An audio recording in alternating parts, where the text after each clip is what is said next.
apa kabarnya hari ini? Semoga dalam keadaan sehat ya. Nah, sebelum kita belajar, alangkah lebih baiknya kita berdoa dulu ya, supaya kita diberikan kemudahan dan keberkahan ilmu yang kita dapat di pembelajaran hari ini. Yuk, untuk ketua kelasnya dipimpin doanya.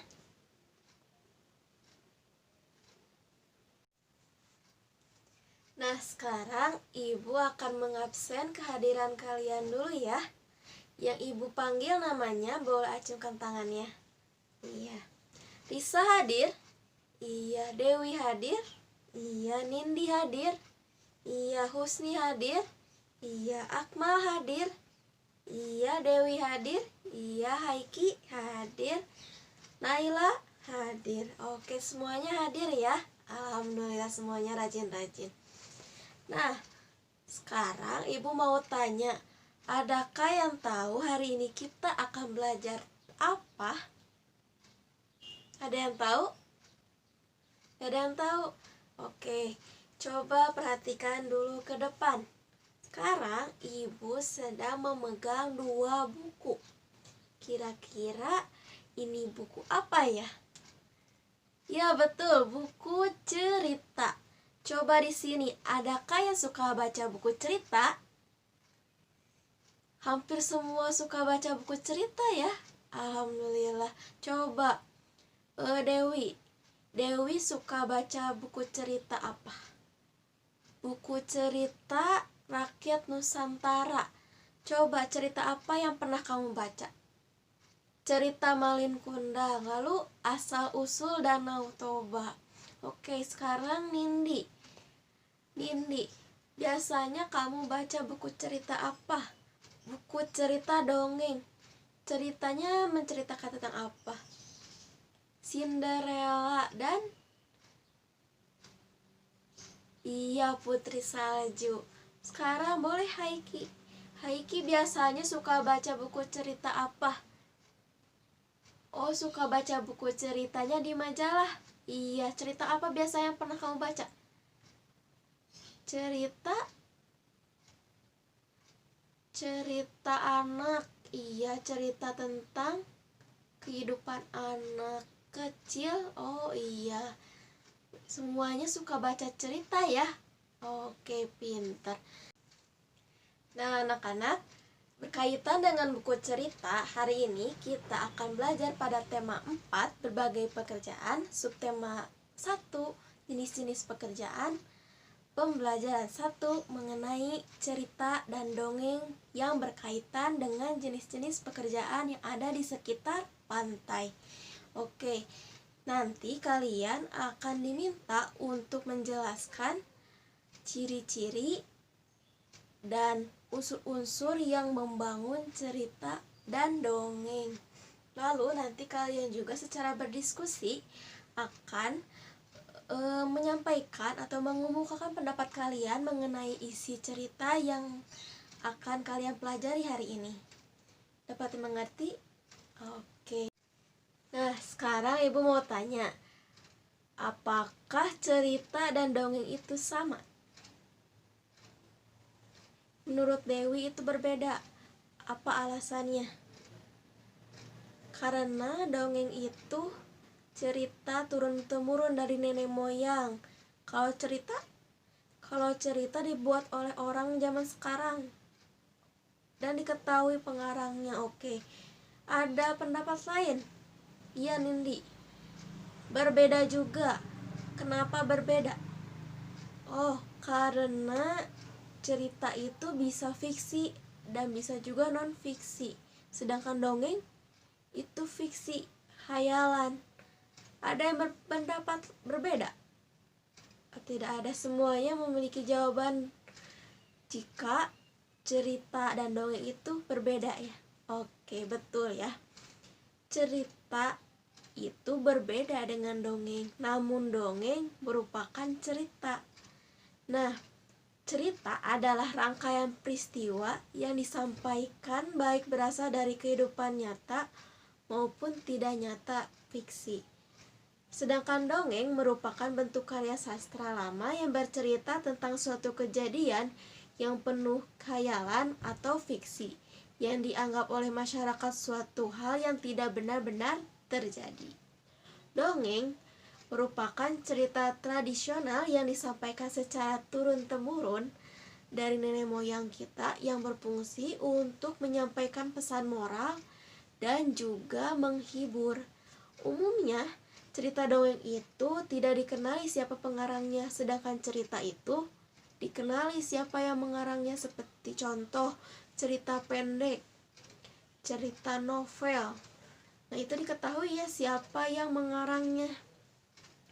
Nah, sekarang Ibu ada sebuah cerita mengenai cerita rakyat dari daerah asal Riau yang berjudul Si Tamak yang Miskin. Nah, sebelum Ibu bercerita, coba diperhatikan, disimak, nanti kita diskusikan bersama ya. Oke.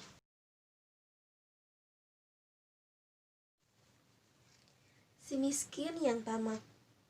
Alkisah di Riau pada zaman dahulu kala, hiduplah sepasang suami istri yang sangat miskin. Mereka hidup serba kekurangan, karena penghasilan mereka tidak bisa mencukupi kehidupan mereka sehari-hari. Jangankan untuk membeli lauk pauk, untuk mendapatkan beras pun kadang-kadang harus berhutang dahulu kepada tetangganya. Hidup mereka benar-benar memprihatinkan. Suatu hari, pemiskin bermimpi. Seorang kakek datang menemuinya dan memberikannya seutas tali. "Hai miskin, besok pergilah merakit dan carilah sebuah mata air di sungai Sepunjung," kata si kakek yang kemudian menghilang. Pemiskin terbangun dengan bingung. "Wahai, mimpi apa aku tadi? Kenapa kakek tadi menyuruhku pergi merakit?" kata pemiskin dalam hati. Hari masih pagi, ketika pemiskin akhirnya memutuskan untuk mengikuti pesan si kakek. Tidak ada salahnya mencoba. Siapa tahu aku mendapatkan keberuntungan, pikir pemiskin. Maka pergilah ia dengan menggunakan perahu satu-satunya. Dia terus mendayung di sepanjang sungai sambil mencari mata air yang dimaksud si kakek.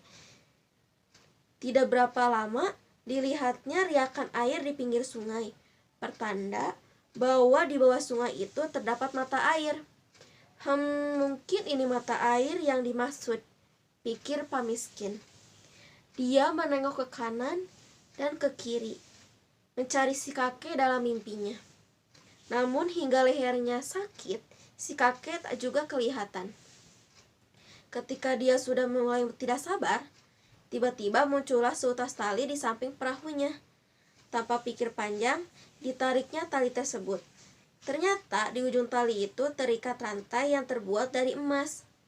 Alangkah senangnya pemiskin. Cepat-cepat ditariknya rantai itu. Oh, ternyata benar. Ini adalah hari keberuntunganku. Dengan emas ini, aku kan kaya, kata pemiskin dengan gembira. Dia menarik rantai itu dengan sekuat tenaga dan mengumpulkan rantai tersebut di atas perahunya. Tiba-tiba terdengar kicau seekor burung dari atas pohon. Cepatlah potong tali itu dan kembalilah pulang. Namun karena terlalu gembira, pemiskin tidak mengindahkan kicauan burung itu. Dia terus menarik rantai emas itu hingga perahunya tidak kuat lagi menahan bebannya. Dan benar saja, beberapa saat kemudian perahu itu miring dan kemudian terbalik bersama pemiskin yang masih memegang rantai emasnya. Rantai emas yang berat itu menarik tubuh pemiskin hingga terseret ke dalam sungai. Pemiskin berusaha menarik tali rantai itu, namun rantai itu malah melilitnya dan menyeretnya semakin mendalam. Pemiskin yang kehabisan udara gelagapan di dalam air. Dengan susah payah dia melepaskan diri dan kembali ke permukaan. Dengan napas tersengal-sengal, dilihatnya harta karun yang tenggelam ke dalam sungai. Dalam hati dia menyesal atas kebodohannya. Seandainya dia tidak terlalu serakah Pasti kini hidupnya sudah berubah. Tapi apa mau dikata, nasi sudah menjadi bubur, dan Pak Miskin pun pulang ke rumahnya dengan tangan hampa.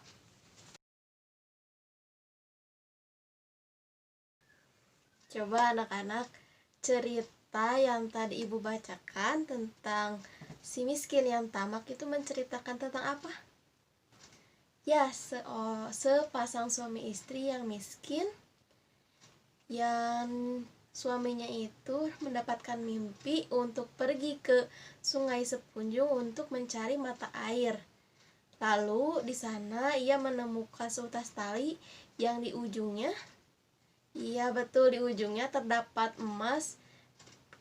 Saking dianya serakah, dia menarik terus emas tersebut hingga membuat perahunya itu terbalik. Nah, coba ibu pengen tahu bagaimana sifat atau watak dari Pak Miskin itu. Ya Dewi, serakah. Lalu tempat kejadiannya itu di mana? Pada saat kapan? Ya, betul, malam hari, pagi hari di Gubuk Tua. Lalu iya, di Sungai Sepunjung. Nah, anak-anak, hal-hal atau unsur-unsur yang tadi kalian sebutkan seperti Pak Miskin, Gubuk Tua, malam hari, lalu pesan-pesan yang tadi tersampaikan merupakan unsur-unsur pengembang cerita yang termasuk unsur. Sekarang ibu akan menyampaikan unsur-unsur intrinsik cerita. Unsur-unsur intrinsik cerita yang pertama adalah tema. Tema adalah ide pokok dalam suatu cerita. Lalu ada alur. Alur adalah rangkaian peristiwa yang membentuk cerita. Alur terbagi menjadi 3. Yang pertama alur maju, alur mundur, dan alur campuran. Alur maju itu alur yang menceritakan rangkaian peristiwa dari awal hingga akhir. Misalkan diceritakan dari hari kemarin hingga besok. Sedangkan alur mundur merupakan alur yang menceritakan hari sekarang ke kemarin. Sedangkan alur campuran dikombinasikan antara alur maju dan alur mundur. Seperti itu. Lalu yang ketiga ada tokoh. Tokoh adalah pelaku dalam cerita. Yang selanjutnya adalah watak atau penokohan. Nah, ini tuh cara pengarang menggambarkan watak atau sifat karakter pada tokoh cerita. Yang selanjutnya ada latar atau setting. Latar atau setting adalah tempat terjadinya setiap peristiwa yang berlangsung dalam alur cerita yang mencakup waktu, tempat kejadian, dan suasana. Yang terakhir adalah amanat. Amanat adalah pesan moral yang ada dalam cerita. Nah, kembali ke cerita si miskin yang tamak. Coba tadi cerita si miskin yang tamak bertemakan tentang apa? Ya betul, tentang kehidupan. Lalu alurnya bagaimana? Alur maju. Tokoh yang ada dalam cerita siapa saja? Ada pemiskin, istrinya, kakek, dan burung. Lalu watak atau penokohannya dari pemiskin, serakah, tidak mau kerja keras, berperilaku gegabah. Ya betul. Lalu istrinya sabar, baik. Lalu kakek baik. Iya. Untuk latarnya, latar tempatnya malam hari, pagi hari, di Gubuk Tua, di Sungai Sepunjung. Lalu amanat yang disampaikan pada cerita tersebut. Yang pertama, jangan serakah. Jika mau sesuatu itu harus bekerja keras. Tidak datang dengan sangat mudah, perlu berusaha dahulu. Iya, betul semuanya. Pintar. Nah, sekarang ibu bagi dulu ya kalian ke dalam beberapa kelompok. Kelompok yang barisan yang paling depan ini kelompok 1. Barisan yang kedua itu kelompok 2. Dan barisan yang ketiga itu kelompok 3. Nah, ibu bagikan dulu ya lembar kerjanya. Semuanya sudah memegang lembar kerjanya? Bagus. Nah, sekarang perhatikan dulu lembar kerjanya. Pertama, kalian isi dulu identitas diri kalian. Sudah? Kalau sudah, coba perhatikan bacaan cerita yang ada di lembar kerja kalian yang berjudul Taman Bermain yang Hilang. Nah, pertama kalian simak dulu, baca dengan teliti cerita Taman Bermain yang Hilang. Lalu kalian jawab pertanyaan yang ada di bawahnya sebanyak 5 nomor. Yang pertama, kalian harus menjawab siapa saja yang tinggal di dalam hutan bakau. Yang kedua, apa yang biasa dilakukan Kupi dengan ayahnya. Yang ketiga, mengapa Kupi sedih dan marah. Yang keempat, gambarkanlah salah satu tokoh yang ada pada cerita tersebut. Yang kelima, kalian bacakan hasil diskusi kalian di depan kelas. Dapat dimengerti? Ibu kasih waktu selama 10 menit cukup. Anak-anak gimana, sudah selesai? Alhamdulillah ya. Coba sekarang kita bahas bersama ya. Coba dari nomor 1, ibu mau dari kelompok 1 dahulu. Siapa saja yang tinggal di dalam hutan bakau? Iya, Upi, Kuro, Bangau, Cilik, dan Momo. Betul. Coba siapa yang memiliki jawaban yang sama dengan kelompok 1? Semuanya sama ya? Bagus, pinter. Lalu untuk nomor 2, ibu ingin dari kelompok 2. Coba bacakan jawabanmu. Apa yang biasa dilakukan Kupi dengan ayahnya? Iya, betul. Kupi dan ayahnya selalu menunggu air pasang setiap malam untuk sampai ke hutan bakau. Betul. Sekarang nomor 3, ibu ingin kelompok 3 yang membacakan dan menjawab nomor 3. Mengapa Kupi sedih dan marah? Ya, betul, karena tempat tinggal teman-temannya telah rusak, yaitu hutan bakau yang dirusak oleh manusia. Coba nomor 4, ibu pengen dari kelompok 1 lagi. Bagaimana? Gambarkan salah satu tokoh yang ada dalam cerita tersebut. Menggambarkan Kupi. Seperti apa Kupi? Tokoh wataknya. Iya. Cinta, mencintai lingkungan, setia kawan, baik. Lalu siapa lagi yang ada dalam cerita tersebut? Ayah. Siapa yang menceritakan tokoh ayah? Ya, kelompok 3. Ayah baik, pengertian, dan pintar.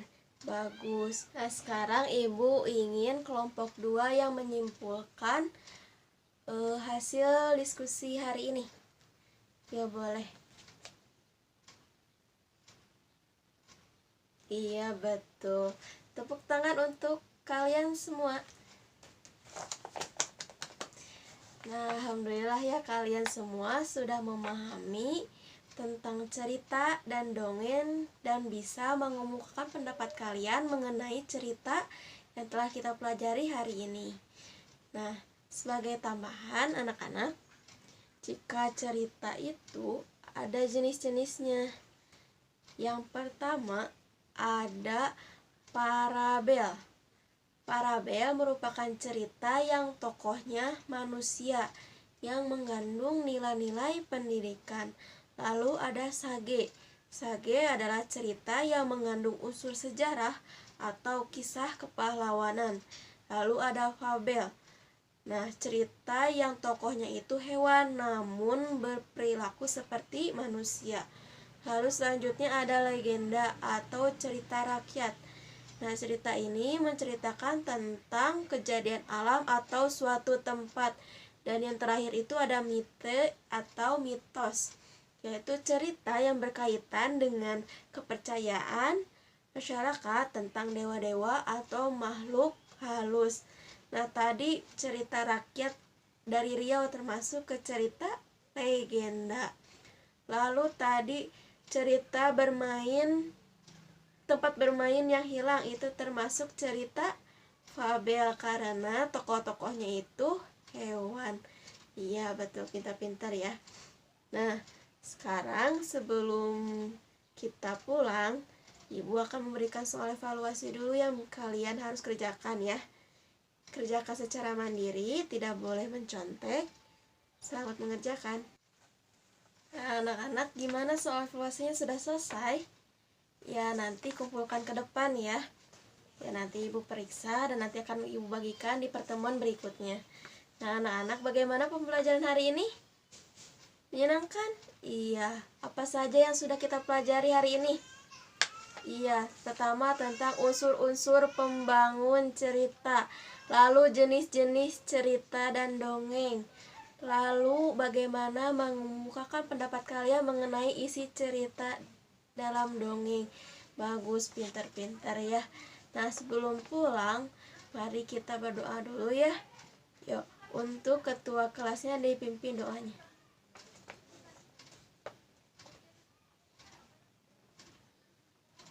Sebelum pulang, Ibu titip pesan, baca kembali materi yang telah kita pelajari hari ini. Lalu Ibu minta kalian di rumah baca cerita rakyat dari daerah asal kalian. Lalu buatkan peta pikirannya di buku kalian. Nanti kita bahas di pertemuan berikutnya.